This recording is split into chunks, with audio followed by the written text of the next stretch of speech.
say so," said Edith, in a voice of alarm quite different from the agitation she had previously evinced. "You cannot say so consistently with respect for your own honour and for mine, your husband's kinswoman. Say you were jesting with me, my royal mistress, and forgive me that I could, even for the moment, think it possible that you could be in earnest." "The Lady Edith," said the Queen, in a displeased tone of voice, "regrets the ring we have won of her. We will restore the pledge to you, gentle cousin, only you must not grudge us in turn a little triumph over the wisdom which has been so often spread over us as a banner over a host." "A triumph!" exclaimed Edith indignantly. "A triumph! The triumph will be with the infidel, when he hears that the Queen of England can make the reputation of her husband's kinswoman the subject of a light frolic." "You are angry, fair cousin, at losing your favourite ring," said the Queen. "Come, since you grudge to pay your wager, we will renounce our right. It was your name in that pledge brought him hither, and we care not for the bait after the fish is caught." "Madam," replied Edith impatiently, "you know well that your Grace could not wish for anything of mine but it becomes instantly yours. But I would give a bushel of rubies ere a ring or name of mine had been used to bring a brave man into a fault, and perhaps to disgrace and punishment." "Oh, it is for the safety of our true knight that we fear," said the Queen. "You rate our power too low, fair cousin, when you speak of a life being lost for a frolic of ours. O Lady Edith, others have influence on the iron breasts of warriors as well as you. The heart even of a lion is made of flesh, not of stone. And believe me, I have interest enough with Richard to save this knight, in whose fate Lady Edith is so deeply concerned, from the penalty of disobeying his royal commands." "For the love of the blessed cross, most royal lady," said Edith, and Sir Kenneth, with feelings which it were hard to unravel, heard her prostrate herself at the Queen's feet. "For the love of our blessed Lady, and of every holy saint in the calendar, beware what you do. You know not King Richard. You have been but shortly wedded to him. Your breath might as well combat the west wind when it is wildest, as your words persuade my royal kinsman to pardon a military offence. Oh, for God's sake, dismiss this gentleman, if indeed you have lured him hither.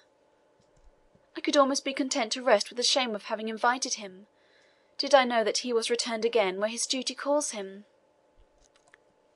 "Arise, cousin, arise," said Queen Berengaria, "and be assured all will be better than you think. Rise, dear Edith. I am sorry I have played my foolery with a knight in whom you take such deep interest. Nay, wring not thy hands. I will believe thou carest not for him.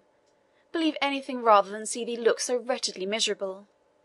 I tell thee I will take the blame on myself with King Richard, in behalf of thy fair northern friend. Thine acquaintance, I would say, since thou own'st him not as a friend.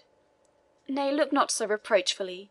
We will send Nectabanus to dismiss this knight of the Standard to his post, and we ourselves will grace him on some future day, to make amends for his wild goose chase. He is, I warrant, but lying perdu in some neighbouring tent." "By my crown of lilies and my sceptre of especially good water reed," said Nectabanus, "your majesty is mistaken. He is nearer at hand than you wot. He lieth enscrolled there behind that canvas petition." "And within hearing of each word we have said!" exclaimed the Queen. "Out, monster of folly and malignity!" As she uttered these words, Nectabanus fled from the pavilion with a yell of such a nature as leaves it still doubtful whether Berengaria had confined her rebuke to words, or added some more emphatic expression of her displeasure. "What can now be done?"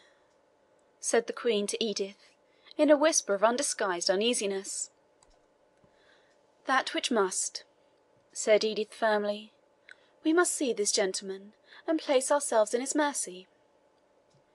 So saying, she began hastily to undo a curtain, which at one place covered an entrance or communication.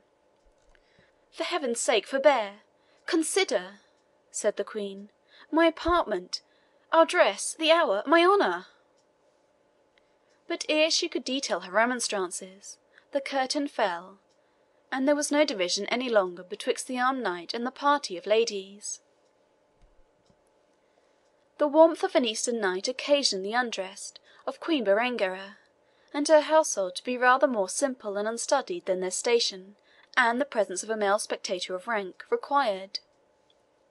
This the Queen remembered, and with a loud shriek fled from the apartment where Sir Kenneth was disclosed to view in a compartment of the ample pavilion, now no longer separated from that in which they stood.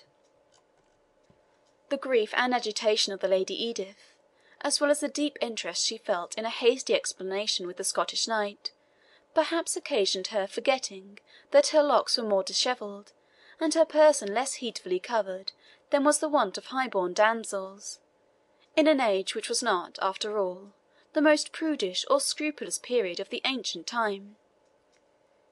A thin, loose garment of pink-coloured silk made the principal part of her vestments, with oriental slippers, into which she had hastily thrust her bare feet, and a scarf hurriedly and loosely thrown about her shoulders.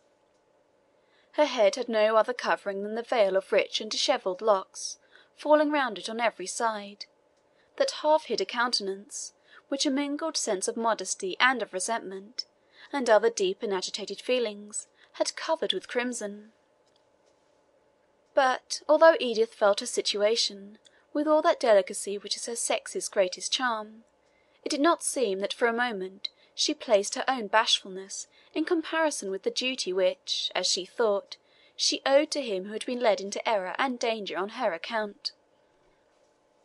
She drew indeed her scarf more closely over her neck and bosom, and she hastily laid from her hand a lamp which shed too much lustre over her figure.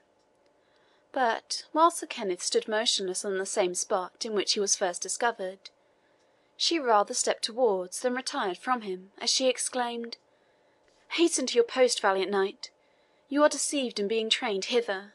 Ask no questions." "I need ask none," said the knight, sinking upon one knee, with the reverential devotion of a saint at the altar, and bending his eyes on the ground, lest his look should increase the lady's embarrassment.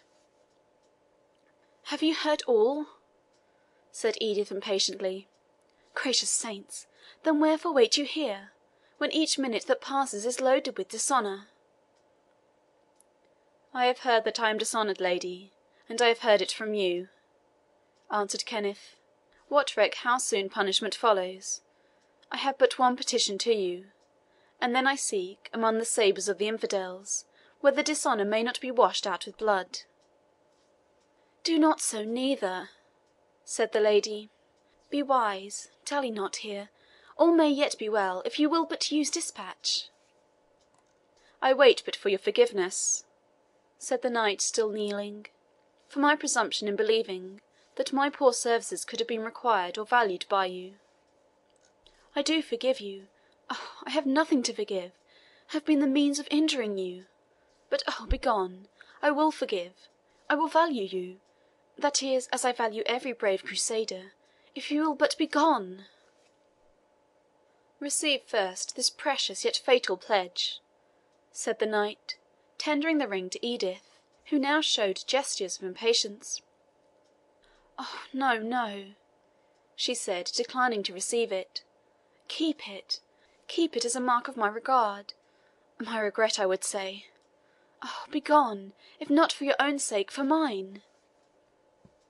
Almost recompensed for the loss even of honour, which her voice had denounced to him, by the interest which she seemed to testify in his safety, Sir Kenneth rose from his knee, and, casting a momentary glance on Edith, bowed low, and seemed about to withdraw.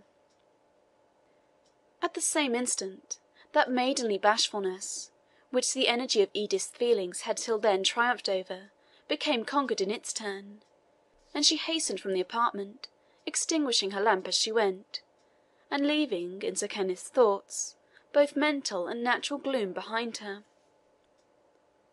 She must be obeyed, was the first distinct idea which waked him from his reverie, and he hastened to the place by which he had entered the pavilion.